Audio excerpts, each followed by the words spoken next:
Français tout en haut, Julien Alaphilippe, vainqueur de la Flèche Wallonne, et un autre au plus mal, Thibaut Pinot, qui traîne toujours ses problèmes de dos sur le Tour des Alpes.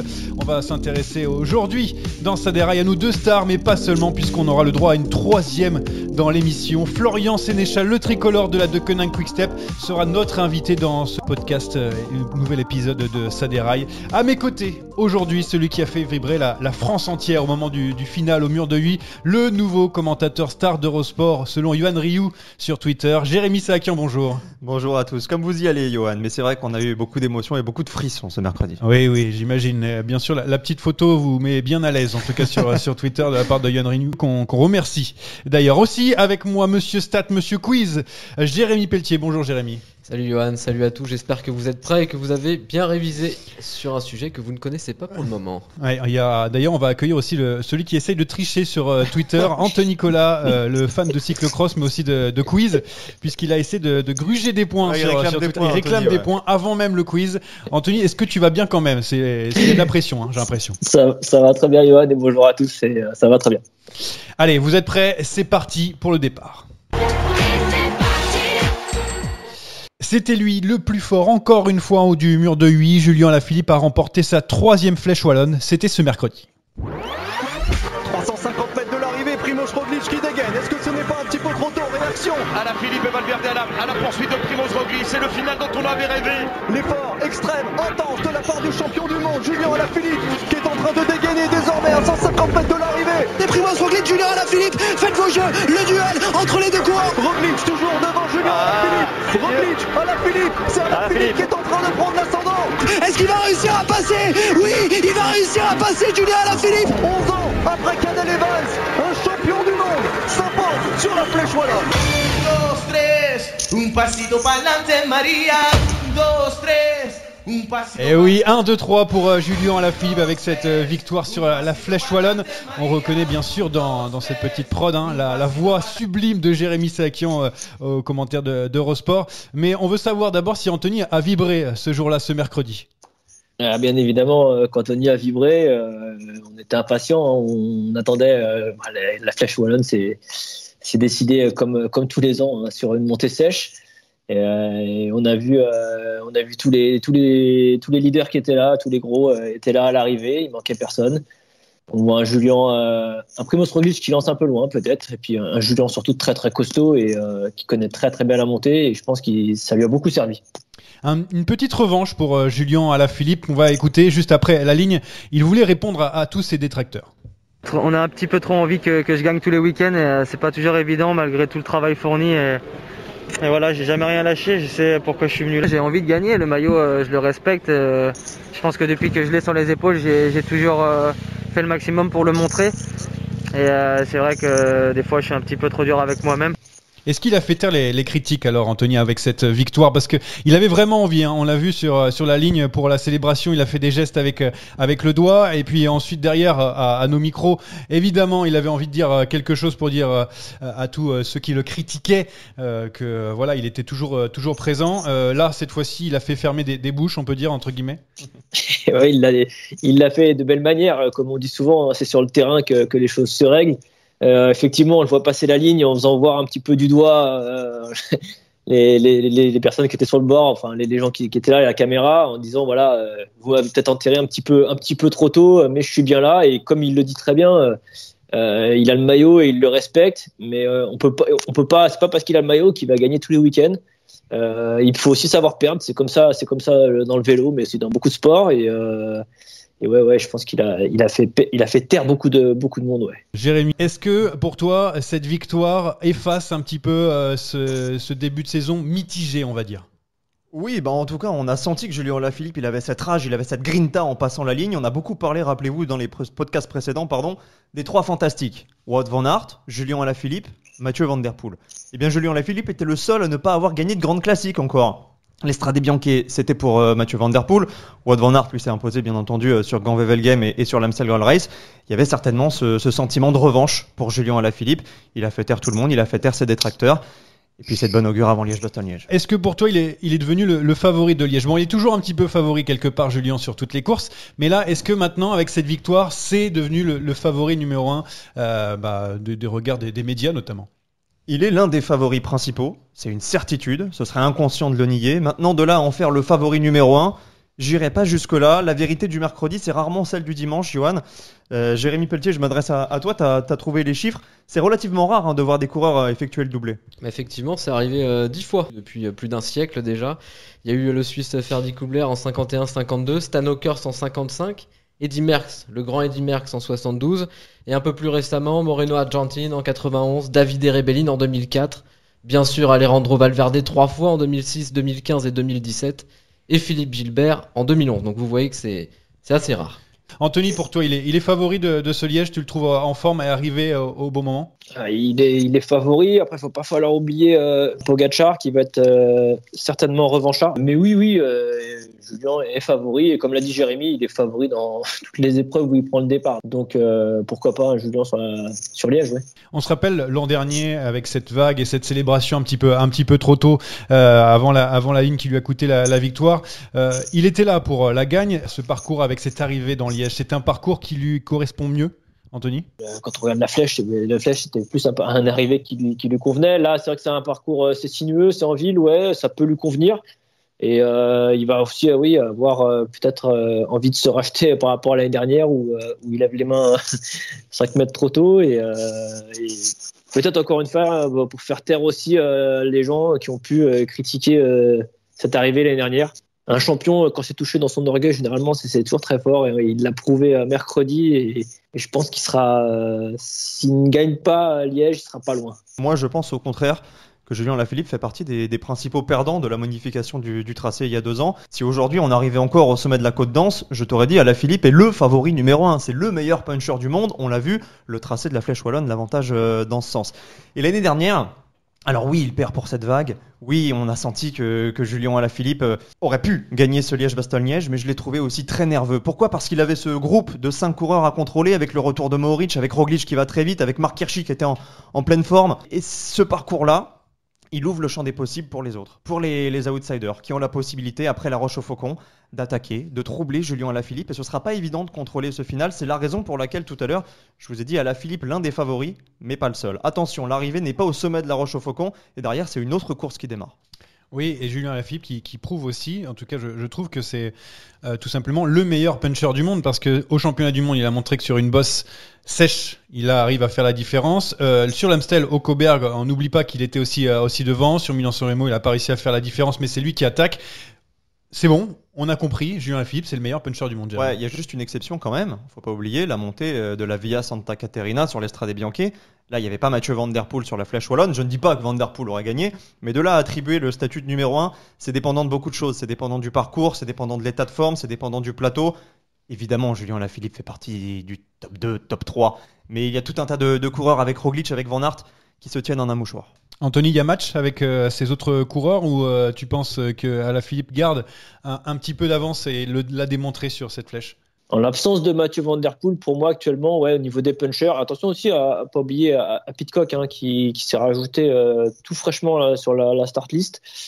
Pidcock, il est tombé à la flèche. On l'a pas vu peser sur l'arrivée. Attention à Pidcock. Attention à Pidcock sur ce Liège, avec encore une équipe Ineos très solide autour de lui. Oui, bon, y a beaucoup de monde, j'ai l'impression, avec Julien Alaphilippe, mais pour l'instant, c'est lui le patron de la Flèche Wallonne. On pourra en débattre d'ailleurs pendant des heures, mais en attendant, il y a d'autres infos dans le cyclisme. On passe à la rubrique On attaque pas. Attaque de Pierre Rolland encore une fois. Personne ne réagit. Bon, tout le monde connaît ici, j'ai pas besoin de répéter les règles du jeu de ce on n'attaque pas. Première info du jour, changement de date pour la course by le Tour, c'est la course féminine d'un jour pendant le Tour de France qui se déroulera le 26 juin à cause du report des élections régionales et départementales ce week-end-là. Nouveau parcours, plus d'arrivée à Mur de Bretagne, mais à Landerneau. Est-ce qu'on attaque, est-ce qu'on n'attaque pas? Est-ce que ça change beaucoup d'avoir un nouveau parcours? Moi j'attaque parce que le cyclisme est attaqué. On a eu l'habitude ces derniers jours des coups de théâtre dans le Nord, c'est plus surprenant venant de la Bretagne, qui est une terre de cyclisme, qui est une terre de passionnés. On a l'impression qu'en ce moment, la moindre contrariété, c'est prétexte à une annulation, à un report. C'est dommage parce que le peloton féminin aurait mérité les lumières de Mur de Bretagne. C'est vrai que les filles du coup vont courir un jour avant. C'est un petit peu dommage pour le spectacle, pour le public, parce que je pense que courir la veille c'était quand même mieux pour elles. Moi, je m'estime heureux que la course ait lieu quand même, mais effectivement un petit peu déçu pour elles. Ouais. Richard Freeman fait appel de sa condamnation pour tentative de dopage. On rappelle que l'ancien médecin de la Sky a été condamné pour avoir commandé de la testostérone à des fins de dopage au début des années 2010. On attaque pas. On n'attaque pas, mais on reste dans les roues. On attend avec impatience le verdict. Mais là, on entre dans les affres de la justice, des procédures à rallonge. C'est un champ de compétences qu'on n'a pas. On pensait en tout cas pouvoir tirer un trait entre guillemets sur cette affaire, en tout cas pour Richard Freeman. Mais ça va continuer. Et avant de finir, je voudrais savoir un petit peu et avoir votre avis sur la photo finish de l'Amstel Gold Race qui a fait beaucoup débat. Très rapidement, qui a gagné pour vous, Van Aert ou Pidcock? Jérémy Sakian. Après contestation, après beaucoup de polémiques, je vais dire Van Aert parce qu'on a vu une énième photo finish qui donne la victoire sans trop de doute aux Belges de la formation néerlandaise. Pardon. Anthony, c'est dur entre deux cyclocrossmen, mais tu vas devoir choisir. Pour toi, c'est Van Aert ou Pidcock qui a gagné? Ça m'attriste un petit peu qu'en 2021, on n'arrive pas à avoir des choses plus nettes et plus claires. De toute façon, l'arrivée a été la victoire est pour Wout van Aert. Je ne pense pas qu'il y ait de contestation et qu'on revienne là-dessus. Merci en tout cas pour vos avis. On ne va pas faire attendre plus longtemps notre invité du jour. On va aller prendre des nouvelles de Florian Sénéchal. C'est l'échappée. 220 km d'échappée, une arrivée solitaire, un exploit dont il faudra bien se rappeler tout au long de la saison. Florian Sénéchal, coureur de la Deceuninck Quick-Step et grand spécialiste des Flandriennes. Avant toute chose, Florian, on veut savoir une chose. Toi qui as chuté sur la flèche Brabanson, comment ça va? Ça va. Je me répare de mes blessures. La luxation de l'épaule, ça me fait encore un peu mal, mais ça va, je récupère vite et tout va bien. Merci. Tu peux reprendre le vélo, tu peux rouler, non? Ou tu t'es mis en repos totalement? Non, 2 jours après la course, j'ai repris le vélo, j'ai même fait l'Amstel Gold Race, les jambes étaient bonnes. Bon, l'épaule douloureuse, mais les jambes étaient bonnes. Là, après l'Amstel, j'ai fait une semaine de repos, donc pour l'instant, je ne touche pas au vélo, je me repose un peu, petite vacances, on va dire. Oui, tu avais aussi de bonnes jambes depuis le début de la saison. On rappelle quand même tes principaux résultats. 3e de la Bredene Classic, 2e du Grand Prix E3, un top 10 sur le Tour des Flandres. Finalement, tu es satisfait de ta saison? Oui, les résultats ont été bons, pratiquement toujours un top 10 sur toutes les classiques que j'ai fait. Après, il me manque quand même une victoire, plusieurs fois 2e, 3e, donc satisfait, mais pas à 100% satisfait vu que j'aurais aimé avoir au moins une victoire. Après, la saison n'est pas finie, donc maintenant j'ai d'autres objectifs. Anthony Collat qui est avec nous avait une question pour toi. Anthony, c'est à toi. Ouais, salut Florian. Moi, j'avais une petite question. On sait que Roubaix, c'était ton gros objectif du début de saison, sur le plan sportif et aussi pour ton avenir chez la Deceuninck. Est-ce que le fait que Roubaix soit décalé au mois d'octobre sera toujours l'objectif aussi important, et sachant aussi que ça sera une semaine après des championnats du monde, est-ce que Roubaix sera toujours le gros objectif de l'année pour toi? Oui, ça consolide encore plus mon choix de préparer la fin de saison et éviter le Tour de France. Donc maintenant je sais que j'ai 2 gros objectifs au lieu de 1, donc ça me motive encore plus et ça me pousse à rester sérieux et à me focaliser sur août-septembre et début octobre pour être à 100% et bien finir la saison en espérant être champion du monde ou gagner Paris-Roubaix ou les deux, on sait jamais, mais je sais qu'en fin de saison, quand je prépare ça, je suis toujours fort comme l'an passé. Mais je sais aussi que si je réattaque des stages d'entraînement intensifs avec le Tour de France au mois d'août-septembre, je sais que je serai pas à 100%. Donc moi, ça me motive encore plus pour la fin de saison. Donc sportivement, c'est tout bon. On a vu des coureurs, tes coéquipiers prolongés, Remco Evenepoel, Julien Alaphilippe. Toi, tu en es où à ce niveau-là? Est-ce que ton envie, c'est de rester à la Deceuninck? Est-ce que tu en pour parler pour prolonger, ou est-ce que tu dois encore attendre un peu? Tu en es où dans ta situation maintenant? On négocie. Il y a mon agent qui négocie avec Patrick. Après, j'ai aussi d'autres propositions ailleurs, mais bon, voilà, on en parle tous ensemble, on analyse, mais après je me sens très très bien dans l'équipe, donc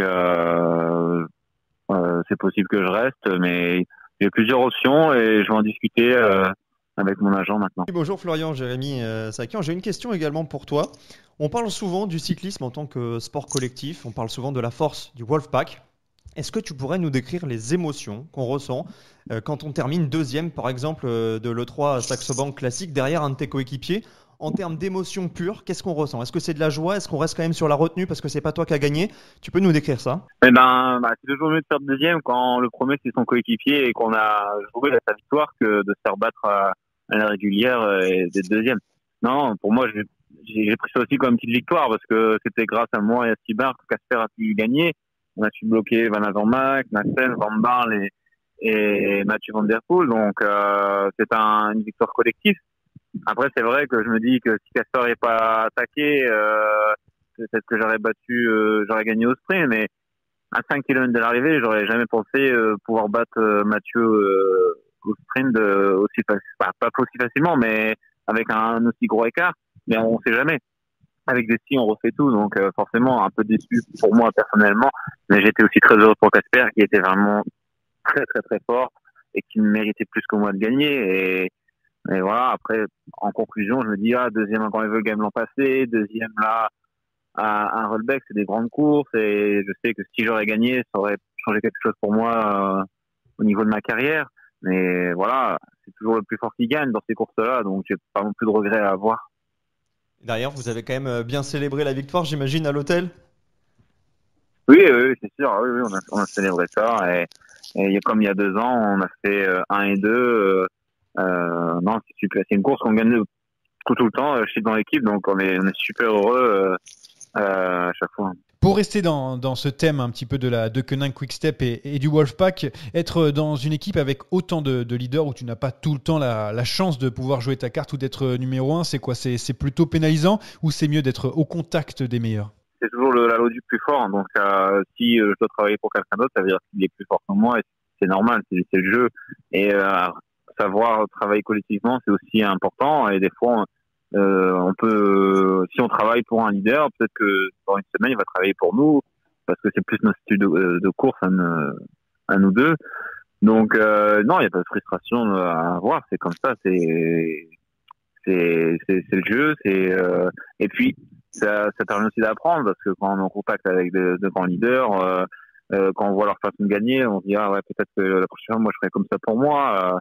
Après, il y a aussi Remco qui est très jeune et qui a besoin d'apprendre de leçons de personne parce qu'il fait déjà des choses super bien, il est super professionnel, super motivé.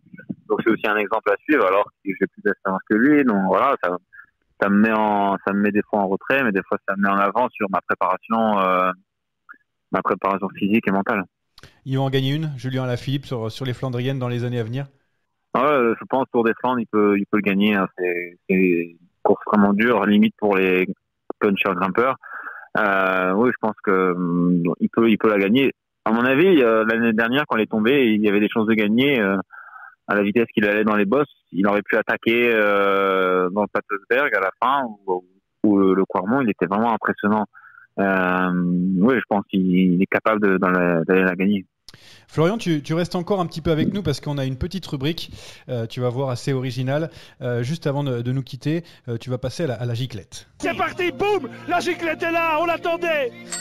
La giclette, c'est simple, Florian, ce sont des petites questions, tu dois répondre simplement et rapidement. Et pour te cuisiner aujourd'hui, Jérémy Pelletier. Oh, bonjour Jérémy, il est pour toi Florian. Bonjour Florian, eh bien écoute, on va rester dans le thème dont on parle tout à l'heure, c'est le Wolfpack. On va essayer d'en savoir plus avec toi. Je vais te faire des propositions, tu vas me donner un nom à chaque fois. Et on va commencer avec le coureur le plus chambreur de l'équipe. Le coureur le plus chambreur de l'équipe c'est vite, il faut que je me dépêche. Allez, Julien. Le compagnon de chambre idéal. Ma machine à café. Non, je suis souvent seul en chambre. Ilioket. Le coéquipier, ton coéquipier qui a le plus bel accent français au sein de la Deceuninck. C'était Bob Jungels l'an passé. Il parlait extrêmement bien français. Je sais pas ce que je viens de dire. Remco Evenepoel, il parle très bien français. Alors le plus gros dormeur au sein de cette équipe, c'est qui? Yves Lampard. Et le plus gros mangeur? Rémi Cavagna. On va savoir, on va parler un peu musique. Qui c'est qui a la pire playlist dans cette équipe? La pire playlist, je dirais Rémi Cavagna. Le plus gros fêtard, bon c'est compliqué en ce moment, il y en a bien qui sait faire la fête quand même. Le plus gros fêtard, bon, il y en a pas beaucoup qui font la fête, mais on va dire Julien, ouais. Le plus à l'aise devant les caméras. Le plus à l'aise devant les caméras, Stibar. Et enfin, on termine avec quelque chose que tu affectionnes, le plus impressionnant sur les pavés. Est-ce que c'est Florian Sénéchal? Ça dépend. Allez, sur Paris-Roubaix, je sais pas. Mais après sur une montée en pavé, c'est Julien et Casper. Les deux 50-50. Cette année, Casper dans les pavés, il allait vraiment vite et Julien en passé, il allait très très vite. J'ai rarement vu ça. Donc Julien et Casper. Mais sur Paris-Roubaix, ce sera Florian Sénéchal. Oui, ce sera Florian Sénéchal, d'accord. Je ne dis rien pour moi. Plus le titre de champion du monde, on a bien entendu tout à l'heure. Merci Florian d'avoir été avec nous aujourd'hui. Nous, on continue parce qu'il y a un sprint final et on va parler d'un grimpeur, Thibaut Pinot. Oh le coup de tête! Oh le coup de tête de Marc! Oh le deuxième coup de tête de Rencho! Oh que ça c'est pas bien! Ouais, Thibaut Pinot qui décidément ne va pas très bien depuis sa chute lors du dernier Tour de France. Le Français est toujours gêné au dos et ne devrait pas faire le Giro, son grand objectif de la saison. On s'inquiète un petit peu pour lui, Jérémy Pelletier. Oui, plus les jours passent et plus l'inquiétude grandit autour de Thibaut Pinot. Le Franc-Comtois avait pourtant fait du Giro le principal objectif de sa saison. Pourquoi ? Tout simplement parce que cette course le fait rêver. Il y a quelque chose sur cette course qui me donne envie d'y aller. Donc je sentais que c'était l'année pour retourner sur le Giro, surtout vu du parcours du Tour et du Giro, surtout après mes deux derniers tours qui ont été compliqués. Donc j'avais besoin de repartir sur quelque chose de nouveau, sur un nouveau programme. Thibaut Pinot débute sa saison en France sur le Tour des Alpes-Maritimes et du Var. Une belle 9e place pour débuter, puis une 3e et dernière étape terminée loin au classement. Tiens d'ailleurs, je vous propose de l'écouter. Il s'était arrêté au micro de mon peloton à l'issue de l'épreuve. Vous partez de cette course avec quoi finalement dans vos bagages ? Pas grand-chose.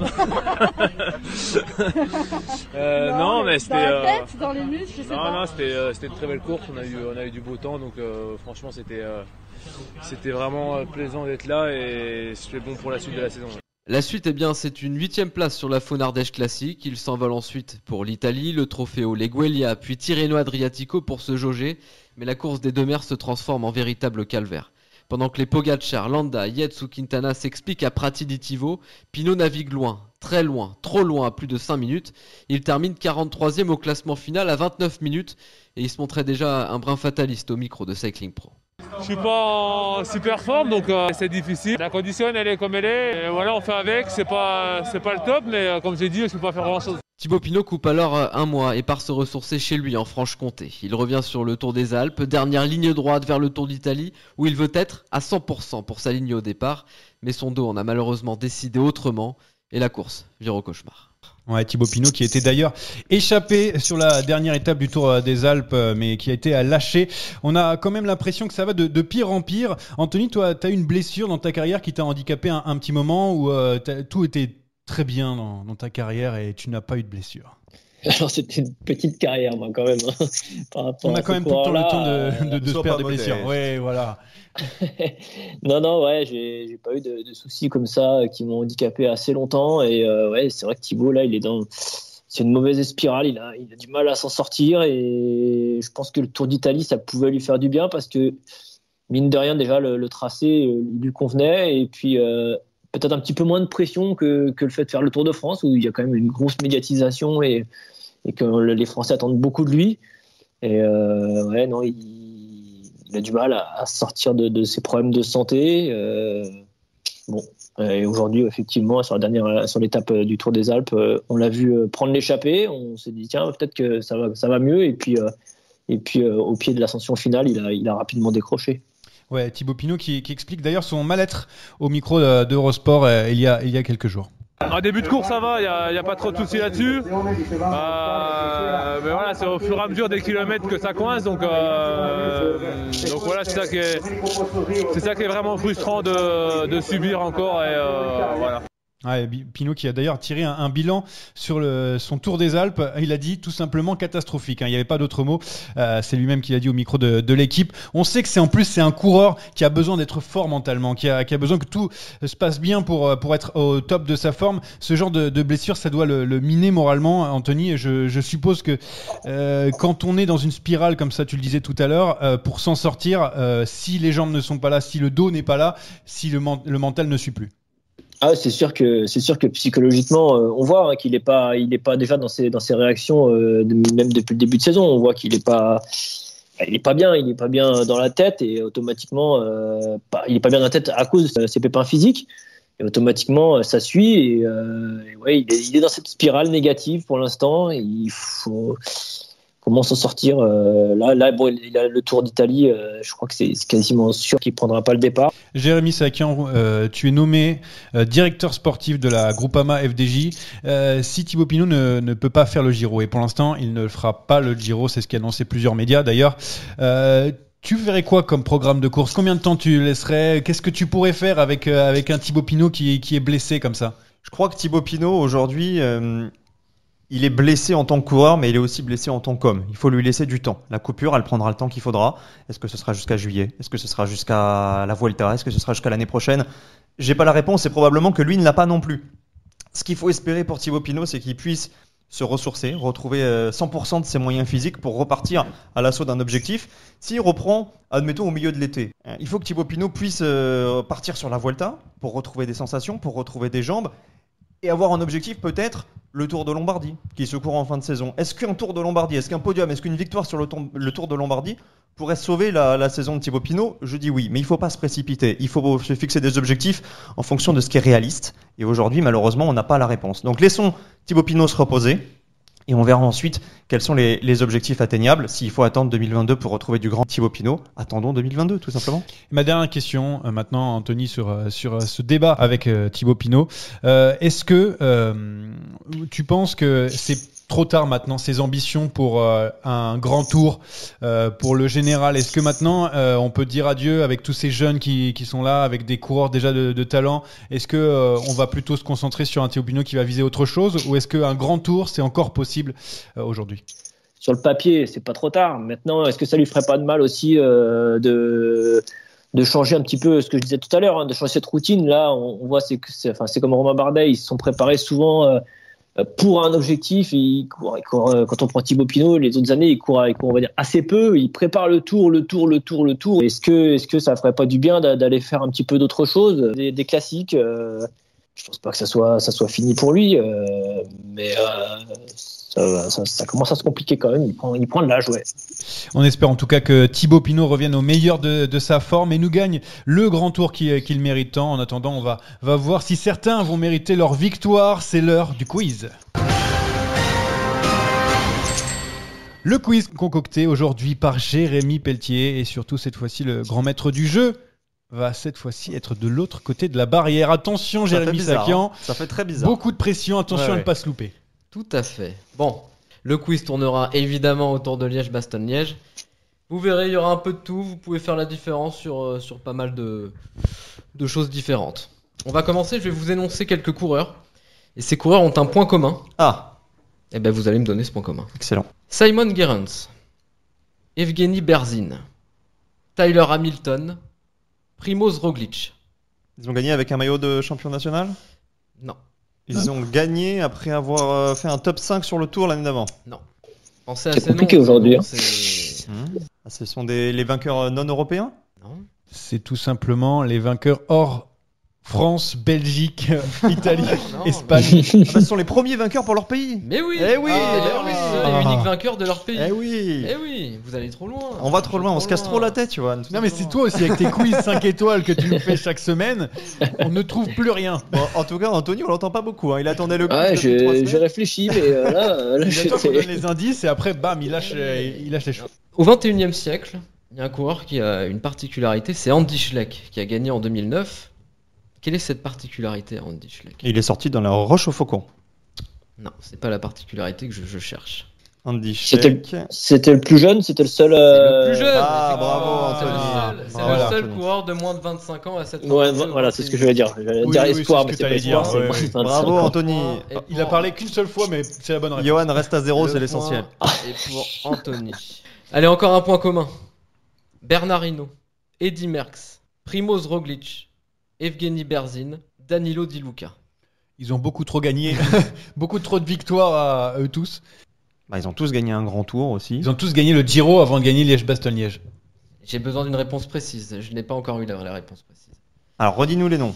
Hinault, Ouais. Merckx, C'est la Vuelta. Roglic, Berzin et Di Luca. Ah non, bah non, Di Luca c'est le Giro. Ouais, c'est pour ça que je dis Bah, ils le ont Giro. tous gagné un grand tour en plus de Liège-Bastogne-Liège la même année. Ouais. Même année. Ah, bam. La même année. Je peux prendre le point. Ah, bravo, Vous l'avez bravo. emmené dans la Ah, je l'ai Moi, emmené. je te prends 0,5, 0,5. Ah non, on donne le point à Johan. Je l'ai emmené comme Van Der Poel a emmené T'es Asgreen. mon Florian Sénéchal. T'es mon Florian Sénéchal Mais aujourd'hui. c'est pour le suspense. Écoutez, j'aime beaucoup la côte de Saint-Nicolas. On en a Ouais, parlé la semaine côte des dernière dans le Italiens, quiz, ouais. La côte des Italiens qui fait référence bien sûr aux Italiens. Absolument, tout à fait. Au 21e siècle, ils sont 9 Italiens à être montés sur le podium de Liège-Bastogne-Liège et chacun à votre tour, vous allez me donner un Italien qui Ok. vous rapportera un point. Et Ok. c'est Anthony qui va commencer. David Rebellin. David Rebellin, c'est bon. C'est à mon tour. Oui. Vincenzo Nibali. Nibali en 2012, c'est bon. Paolo Bettini. Paolo Bettini, c'est bon. Vainqueur en 2002 et en 2000. Formolo. Davide Formolo, c'est bon. J'en ai un en tête. C'est long, hein. Le chrono, Non, toi. j'en ai un en tête, mais je sais pas s'il était italien à l'époque. Gasparotto. Ah, Gasparotto, c'est bon. Il me le chope. Bah ouais, Celui c'est pour que ça. j'avais. Mais en fait, comme il est suisse, italien, il a pris un petit peu toutes les nationalités, mon Enrico là. Di Luca. Danilo Di Luca, c'est bon. Ah, il met la pression là. Il vous en reste 3, messieurs. Ivan Basso. Ivan Basso, c'est bon pour Anthony. Je vais dire Pozzato. C'est pas bon, mais. Bam, bam, bam, bam, bam, bam. Ah, Ce il n'est fallait pas bien- bon. Ouais, il pour fallait bien Johan. que je. Stefano Garzelli. Stefano Garzelli, c'est bon. Di Luca. Bah, déjà Ah, dit, déjà Anthony. dit. Encore Bah, dire tous ceux qu'on a dit. je n'ai pas, désolé. Est-ce que vous avez la gagne? Bah, non, je suis pas sûr, mais je tenterai un Mirko Celestino peut-être. Ce n'est pas bon non plus. C'est pas bon. Eh C'est bien, pas bon, Mirko Celestino.